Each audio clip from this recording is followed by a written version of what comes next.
Nessa videoaula, iremos falar sobre câncer de colo de útero, apresentado por mim, Jean-Michel Magalhães. A apresentação foi montada por mim e pela acadêmica Isabela Conte, através da Liga de Oncologia da Faculdade de Medicina de Itajubá. Declaramos não haver nenhum conflito de interesse. Demonstrando a relevância do tema, cerca de 16.340 casos em 2016, segundo o INCA, e levando a 5.430 mortes em 2013, dando destaque para a região centro-oeste e norte, que possui uma taxa maior de 22 e 23 casos por 100 mil habitantes, e a sudeste, que uma taxa menor de 10 casos por 100 mil habitantes. Lembrando que é o terceiro tumor mais frequente na população feminina, a quarta causa de morte em mulheres por câncer no Brasil, e o carcinoma de células escamosas representando de 85 a 90% dos casos. Em relação aos fatores de risco, o principal é a infecção pelo HPV. Há outros também, como o início precoce da atividade sexual e múltiplos parceiros. A vacina protege contra os subtipos 6, 11, 16 e 18 do HPV, sendo os 16 e 18 responsáveis por cerca de 70% dos casos de câncer de colo de útero. Mulheres a partir de 25 anos devem fazer o exame preventivo periodicamente, mesmo após a vacinação. Outros dados também sugerem o tabagismo e o uso prolongado de pílulas anticoncepcionais como fatores de risco. Em relação aos tipos e classificações, temos o carcinoma epidermoide, que acomete o epitélio escamoso, representa cerca de 90% dos casos, e o adenocarcinoma, que acomete o epitélio glandular, cerca de 10% dos casos. A triagem é feita principalmente pelo exame citopatológico, ou o exame de Papa Nicolau. Mulheres na faixa etária de 25 a 64 anos e que já tiveram atividade sexual devem fazer o exame. Nessa faixa, há a maior ocorrência de lesões de alto grau. Antes dos 25 anos, prevalecem as infecções por HPV e as lesões de baixo grau. A repetição do exame de Papa Nicolau a cada 3 anos, após 2 exames normais consecutivos, realizados com um intervalo de 1 ano, para evitar falsos negativos. A ausência de evidências de que o rastreamento anual seja significativamente mais efetivo do que o realizado em um intervalo de 3 anos. Mulheres portadoras do vírus HIV ou imunodeprimidas constituem uma situação especial. O exame deve ser realizado logo após o início da atividade sexual, com periodicidade anual após exames normais, consecutivos realizados com um intervalo semestral. Não devem ser incluídas no rastreamento mulheres sem história de atividade sexual ou submetidas à esterectomia total por outras razões que não o câncer de colo de útero. É importante destacar que a priorização de uma faixa etária não significa a impossibilidade da oferta do exame para as mulheres mais jovens ou mais velhas. O exame de Papa Nicolau segue a análise de acordo com os critérios de Bethesda, que divide as amostras em dentro dos limites da normalidade, alterações celulares benignas e anormalidades em células epiteliais.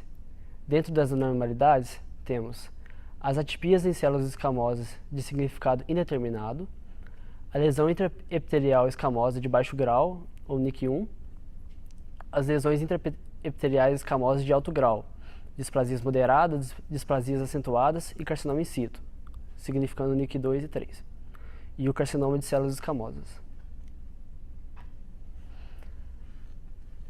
Enquanto as apresentações clínicas, a doença é de desenvolvimento lento, podendo ser assintomático nas fases iniciais. As possíveis evoluções são o sangramento vaginal intermitente ou após relações sexuais, secreção vaginal anormal e dor abdominal, associada a queixas urinárias ou gastrointestinais, nos casos mais avançados. O diagnóstico: um exame clínico voltado para os fatores de risco e sintomas relacionados ao câncer. Exame especular: pode mostrar lesão exofítica, endofítica, ulcerativa ou polipoide, porém a ectocervix pode parecer macroscopicamente normal. O toque retal também é necessário para a detecção da extensão da doença ao parâmetro. A citologia oncótica ou Papa Nicolau, como dito anteriormente, é o principal método de rastreamento do câncer cervical. A taxa de falso negativo da citologia pode ultrapassar 50%. Assim, um esfregaço negativo em um paciente sintomático nunca deve ser considerado como resultado definitivo. A colposcopia e a biópsia dirigida são etapas fundamentais na propedêutica do carcinoma invasor inicial do colo uterino, tendo a primeira a finalidade de delimitar a extensão da doença no colo e na vagina, e a segunda de confirmar o diagnóstico. O estadiamento mais utilizado é da FIGO, da Federação Internacional de Ginecologia e Obstetrícia.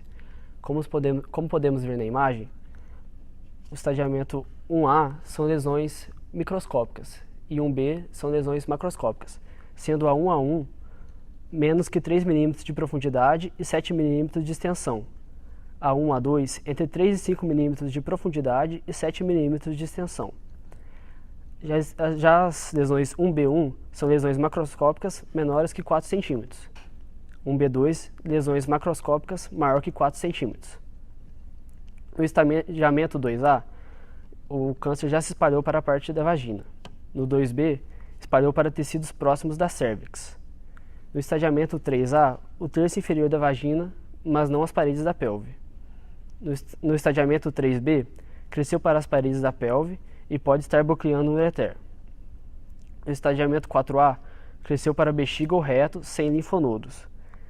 No estadiamento 4B, já há metástase para órgãos distantes, como o pulmão ou fígado. O tipo de tratamento dependerá do estadiamento da doença, do tamanho do tumor e de fatores pessoais, como idade e desejo de ter filhos. No estágio 0, o carcinoma in situ, o carcinoma especular in situ, a criocirurgia, cirurgia laser, cirurgia de excisão eletrocirúrgica em loop, conização a frio e esterectomia simples são os métodos de tratamento, são métodos menos invasivos. No estágio 1, a biópsia em cone, a esterectomia simples ou radical, a traquelectomia radical com remoção dos linfonodos pélvicos e a radioterapia externa da região pélvica mais bracterapia. No estágio 2 é utilizado a cirurgia, a radioterapia ou a radioterapia administrada com quimiorradiação concomitante. Estágio 3. Quimioterapia combinada com cisplatina ou cisplatina mais fluoracilo. A radioterapia inclui radioterapia de feixe externo e bracterapia. Estágio 4. Neste estágio, a doença já se disseminou para outros órgãos e já não é considerável curável. As opções de tratamento incluem a radioterapia para aliviar os sintomas da doença com composto de platina junto com outro medicamento. O segmento varia de acordo com o tratamento efetuado. Pacientes submetidos à esterectomia total abdominal dos tipos 1 e 2 devem revisar de 6 em 6 meses durante 2 anos, seguindo-se de controle anual até completar 5 anos, quando é dada alta.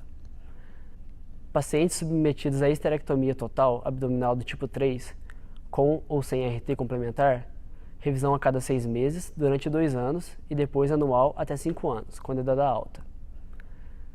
Pacientes submetidos a RT, revisão em 3 meses, seguindo-se de controle a cada 6 meses durante 2 anos. Posteriormente, revisão anual até completar 5 anos. Os principais fatos e mitos. Todas as mulheres que têm HPV desenvolvem o câncer de colo de útero? Não. Geralmente as defesas imunológicas do corpo são suficientes para eliminar o vírus por conta própria, sem necessidade de qualquer intervenção médica. As verrugas genitais levam ao câncer de colo de útero? Não, as verrugas genitais são quase sempre benignas. A vacina só protege contra o câncer de colo de útero, por isso os homens não precisam tomar? Não. A vacina protege contra 70% dos casos de câncer de colo de útero. No entanto, também fornece proteção contra a maioria dos cânceres genitais em homens causados por infecção pelo HPV. Além disso, a vacina protege contra 90% das verrugas genitais em homens e mulheres. Eu não tenho sintomas, então não preciso me preocupar em fazer o exame Papa Nicolau? Mito. O câncer de colo de útero pode estar presente sem evidências de qualquer sintomas. O câncer de colo de útero não pode ser prevenido? Mito. O câncer de colo de útero é um dos tipos mais evitáveis de câncer. A prevenção consiste em abstinência sexual e uso de proteção durante o ato sexual. Todas as mulheres devem fazer o exame de Papa Nicolau anualmente para detectar o câncer de colo de útero? Mito. As diretrizes atuais de rastreamento para o câncer de colo de útero não exigem que todas as mulheres façam o exame de Papa Nicolau anualmente. Não tenho histórico familiar de câncer de colo de útero. Preciso me preocupar com isso? Sim, você ainda pode estar em risco para o câncer de colo de útero, mesmo que ninguém da sua família tenha sido diagnosticada com a doença. Em síntese, o terceiro tumor mais frequente na população feminina, sendo a quarta causa de morte de mulheres por câncer no Brasil. O principal fator de risco é a infecção pelo HPV. Mulheres a partir de 25 anos devem fazer o exame preventivo periodicamente, mesmo após a vacinação. O desenvolvimento da doença é lento, podendo ser assintomático nas fases iniciais. Obrigado.